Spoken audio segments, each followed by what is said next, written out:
શીતળા સાતમની વાર્તા. શ્રાવણ વદ સાતમના દિવસે આ વ્રત કરવું.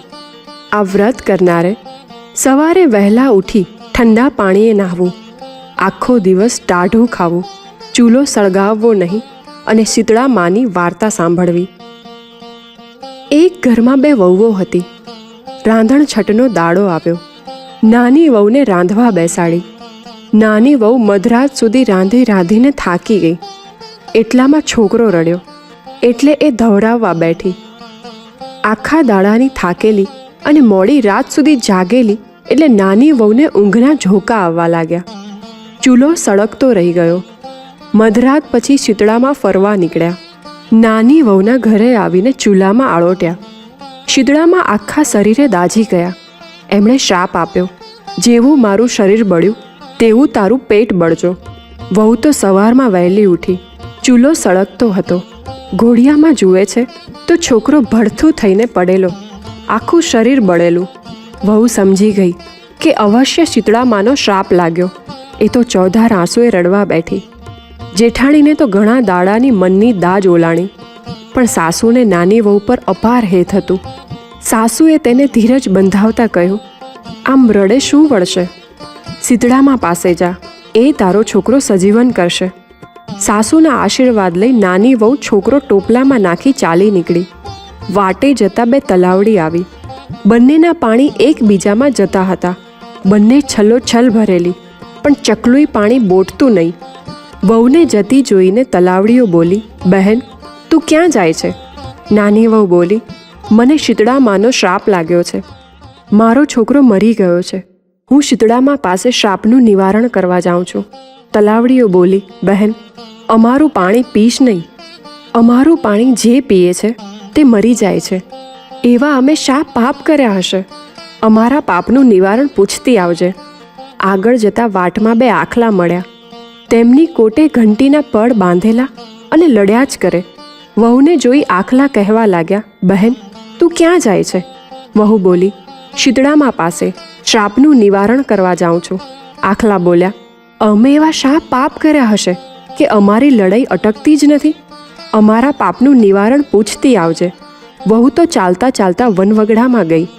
બોરડીના ઝાડ નીચે એક ડોશી બેઠા હતા. ઉઘાડું માથું ને ખંજવાળ્યા કરે.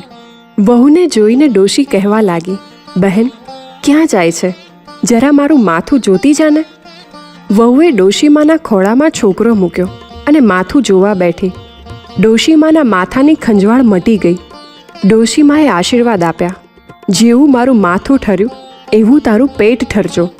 આટલું કહેતામાં તો ડોશીમાના ખોળામાં છોકરો સળવળવા લાગ્યો. છોકરો સજીવન થયો. વહુને તો નવાઈ લાગી. હૈયામાં હરખ માતો નથી.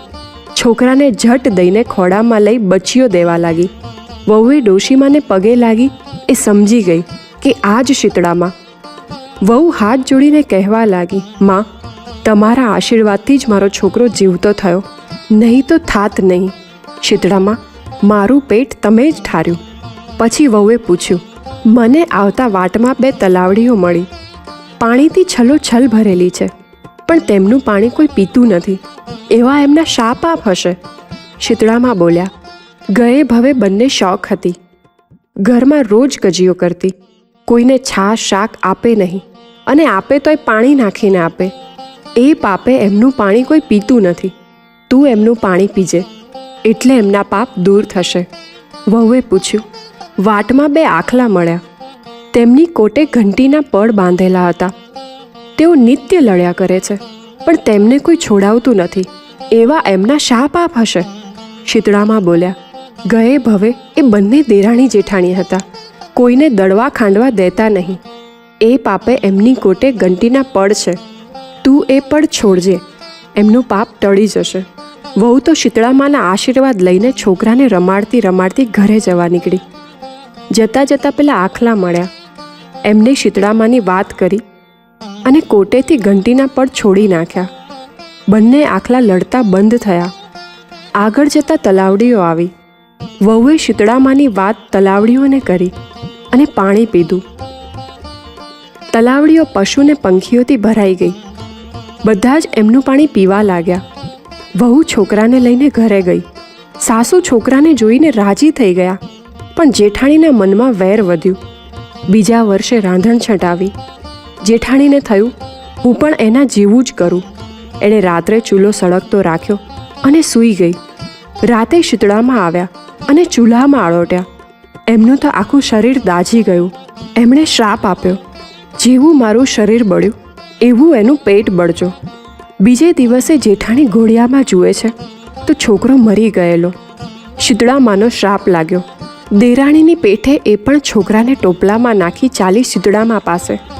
ચાલતા ચાલતા વાટમાં 2 તલાવડીઓ આવી. તલાવડીઓએ પૂછ્યું, બહેન બહેન ક્યાં જાય છે? શીતળામા પાસે. અમારો સંદેશો લેતી જાને. જેઠાણી તો પારકી વેલ ઉલાડી મેલ ગણી. ગુસ્સામાં બોલી, હું કંઈ તમારા જેવી નવરી નથી. મારે તો છોકરો મરી ગયો છે. આગળ જતા 2 આખલા મળ્યા. તેમણે પૂછ્યું, બહેન બહેન ક્યાં જાય છે? શીતળામા પાસે. અમારો સંદેશો લેતી જાને. હું કાંઈ નવરી નથી એમ કહીને આગળ ચાલવા માંડી. જેઠાણી તો દૂર વગડામાં ગઈ. વગડામાં એક બોરડી નીચે શીતળામાં ડોસીનું રૂપ લઈને માથું ખંજવાળતા બેઠેલા. તેમણે કહ્યું, બહેન બહેન ક્યાં જાય છે? જેઠાણી કહે, શીતળામા પાસે. ડોશી કહે, જરા મારું માથું જોતી જાને. જેઠાણી તો છણકામાં બોલી, હું કાંઈ તારા જેવી નવરી નથી. મારે તો છોકરો મરી ગયો છે. આમ કહીને ચાલવા માંડી. આખો દાડો રખડીને વગડાના ઝાડવે ઝાડવા ગણી નાખ્યા, પણ ક્યાંય શીતળામાં ન દીઠા. છોકરાનું શબ લઈને માથું કૂટતી ઘરે આવી. જય શીતળામાં, જેવા દેરાણીને ફળ્યા એવા અમને ફળજો.